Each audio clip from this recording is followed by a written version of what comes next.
नमस्कार बच्चों, आज हम पढ़ा रहे हैं ईवीएस परिवार एवं मित्र। तो उससे जो क्वेश्चंस आते हैं आपके सीटेट में वो बहुत इंपॉर्टेंट क्वेश्चन है और इसका कोई पर्टिकुलर कोर्स नहीं है, पर्टिकुलर कोई सब्जेक्ट नहीं है कि यहाँ से आएंगे। जो मैं आपको क्वेश्चन करा रही हूँ तो मोस्ट प्रोबेबली उसमें से ही ये क्वेश्चंस आएंगे। तो स्टार्ट करते हैं। A1, परिवार एक इकाई होता है जिसमें माँ, पिता और उनके 2 बच्चे होते हैं। यह कथन है सत्य है क्योंकि सभी भारतीय परिवार इसी प्रकार के होते हैं। बी, सही नहीं है क्योंकि इस कथन में यह स्पष्ट करना चाहिए कि बच्चे जैविक होते हैं। या सी, सही नहीं है क्योंकि परिवार कई प्रकार के होते हैं तथा परिवार का केवल एक ही प्रकार में वर्गीकरण नहीं किया जा सकता है। या डी, सत्य है क्योंकि वह किसी आदर्श परिवार का आकार है। तो आपको आंसर बताना है कि परिवार एक इकाई होता है जिसमें माँ, पिता और उनके 2 बच्चे होते हैं या एक बच्चा होता है। तो इसका आंसर सही क्या होगा? तो बच्चों इसका सही आंसर होगा ये सही नहीं है क्योंकि परिवार कई प्रकार के होते हैं तथा परिवार का केवल एक ही प्रकार में वर्गीकरण नहीं किया जा सकता है। क्यों नहीं किया जा सकता है? क्योंकि परिवार में दादा दादी, चाचा चाची, नाना नानी, मामा मामी, मतलब बहुत सारे रिलेशन होते हैं। तो ये नहीं कह सकते कि परिवार में सिर्फ माता पिता और 2 बच्चे ही होते हैं। आपने अपने आसपास भी देखा होगा, आपके भी परिवार में दादी दादा होंगे, बहन भाई होंगे, कजन्स होंगे। तो परिवार को एक ही प्रकार से वर्गीकृत नहीं किया जा सकता।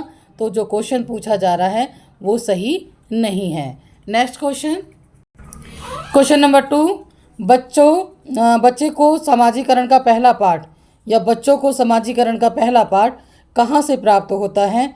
ए, परिवार से, बी, विद्यालय से, सी, सांस्कृतिक केंद्र से, या डी, धार्मिक केंद्र से। अब आप सोचो, थोड़ा सा भी दिमाग लगाओगे, अगर ये क्वेश्चन नहीं भी पढ़ा है आपने तो बच्चे को सामाजिकरण का कहाँ से मिलता है? परिवार से ही मिलता है पाठ सबसे पहले, क्योंकि बच्चा सबसे पहले अपने परिवार से ही सीखता है। तो इसलिए उसको कहा भी जाता है कि बच्चे की जो प्रथम पाठशाला होती है वो परिवार ही होता है।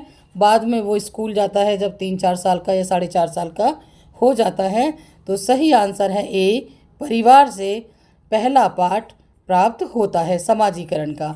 समाजीकरण यानी कि ये मेरे घर वाले हैं, ये मेरे पड़ोसी हैं, मतलब छोटी छोटी बातों बताते हैं कि आंटी हैं, ये दादी हैं, ये वहाँ रहती हैं। तो इस तरीके का जो समाजीकरण है परिवार वाले ही उसको बताते हैं। तो सही आंसर है परिवार से। नेक्स्ट क्वेश्चन है क्वेश्चन नंबर 3, प्राथमिक समाजीकरण है ए, शुरुआती आयु में परिवार एवं मित्रों से सीखना, बी, किशोरावस्था में समाज से सीखना, सी, प्राथमिक स्तर पर समाज से सीखना, या डी, शिक्षकों का अनुसरण करना। तो बच्चों इसका सही आंसर, अभी मैंने जो क्वेश्चन ऊपर बताया था ये उसी का ही एक दूसरा पार्ट पूछा गया है कि प्राथमिक समाजीकरण क्या है या प्रथम पाठशाला क्या है, दोनों का मतलब एक ही है। तो इसका सही आंसर है बच्चों थर्ड का ए, शुरुआती आयु में परिवार एवं मित्रों से सीखना, क्योंकि हम परिवार से और मित्रों से ही सीखते हैं। तो ये हमारा प्राथमिक सामाजिकरण होता है। नेक्स्ट क्वेश्चन, क्वेश्चन नंबर 4, एकल परिवार से तात्पर्य है ए, वर्ष 1950 के बाद बना परिवार, बी, परिवार जिसमें माता पिता एवं उनके बच्चे, सी, संपूर्ण परिवार जिसमें बच्चे, उनके माता पिता एवं दादा दादी, या सी, डी, केवल पति पत्नी।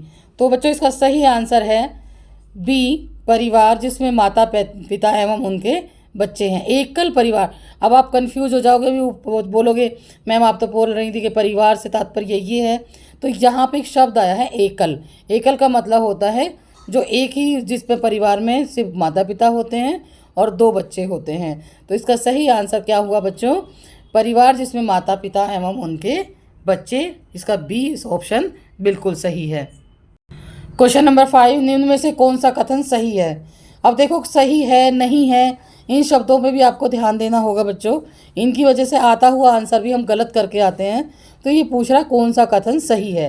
ए, एकल परिवार में दहेज प्रथा सामान्य बात है, बी, एकल परिवार में बाल श्रम सामान्य बात है, या सी, दहेज तथा बाल श्रम सामाजिक बुराइयां हैं, या डी, दहेज तथा बाल श्रम शहरों में सामान्य बात है। तो ये पूछ रहा है कौन सा कथन सही है निम्न में से। तो इसका जो सही आंसर है बच्चों वो है सी, दहेज तथा बाल श्रम सामाजिक बुराइयां हैं। क्योंकि एक एकल परिवार में दहेज दिया जाता है, सामान्य बात है, ऐसा नहीं है, दहेज सभी में दिया जाता है। और कुछ ऐसे भी परिवार हैं जो दहेज नहीं लेते हैं, वो अलग बात है। और इसका जो दूसरा है कि वो सामान्य बात है, एक परिवार में बाल श्रम, तो कोई भी परिवार में ऐसा काम नहीं कराता अपने बच्चों से। या डी पूछ रहा है कि दहेज तथा बाल श्रम शहरों में सामान्य बात है, वो गांव हो या शहर हो, कहीं भी सामान्य बात नहीं है। इसका जो सही और बिल्कुल करेक्ट आंसर है बच्चों, वो है दहेज तथा बाल श्रम सामाजिक बुराइयां हैं, यानी समाज का हर व्यक्ति से जुड़ा हुआ है। वो बुराई कहीं पर भी हो सकती है, कहीं पर भी काम कराया जा सकता है। जैसे ठेलों पर, ढाबों पर, घरों में काम करती हैं बच्चे छोटे छोटे, या दहेज दिया जाता है। बड़े लोगों में भी दहेज दिया जाता है, सामान्य लोगों में भी दहेज दिया जाता है, गरीबों में भी दहेज दिया जाता है। तो इस तरीके से ये कथन सही है। क्वेश्चन नंबर 6, भारत में बाल विवाह निरोध अधिनियम किस वर्ष पारित किया गया था? ये जितने भी क्वेश्चन हैं बच्चों प्रीवियस के क्वेश्चन है और यही आते हैं, क्योंकि इससे बाहर कोई ऐसा सिलेबस है नहीं। तो जितना भी सिलेबस होगा हम आपको पूरा का पूरा प्रोवाइड कराएंगे।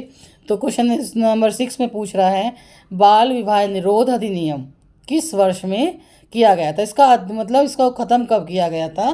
तो इसके ऑप्शन है बच्चों, ए 2006, बी 2008, या सी 2011, या डी 1997 यानी 1997। तो इसका सही आंसर है कि बाल विवाह का निरोध कब किया गया था अधिनियम का।